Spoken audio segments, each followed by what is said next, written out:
आजिर class रे आमे शिखिबा गोटे एक्सेल सीट उपरे आमे केमिति पासवर्ड को पके परिबा।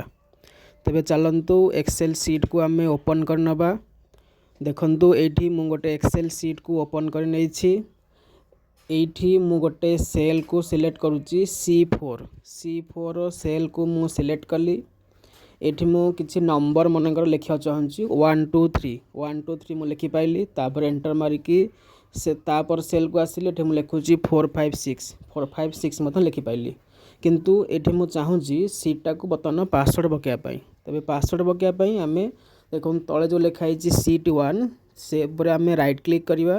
राइट क्लिक कला परे देखो लिखाई छि प्रोटेक्ट सीट ऊपर क्लिक कला परे पासवर्ड आसीबो।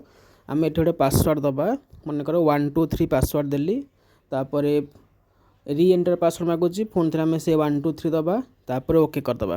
देखो तापर सेल रे मु चाहूची आउ किछि लेखिया पई किंतु लेखि पाउनी। लेखला बेले गोटे डायलॉग बॉक्स शो करूची से कहूची सीटा बतन प्रोटेक्ट अछि ताकू अनप्रोटेक्ट कला परे आमे ताकू लेखि परिबा। तो आमे ताकू पासवर्ड को केमदे एठे हटेबा बा अनप्रोटेक्ट करबा ताकू राइट क्लिक करबा सीट 1 को। तापर देखो लिखा है जी अनप्रोटेक्ट सीट। तापर आमे क्लिक करबा जो पासवर्ड आमे देइथिले 1 2 3 ताकू आमे लेखिबा। तापर ओके कर दबा। देखो एठे मु लेखिबी 789 बस बतन लेखि होछि। तेणु एही भरी भाबरे आमे कोनोसी एक्सेल सीट को पासवर्ड पके परिबा जा फळे कि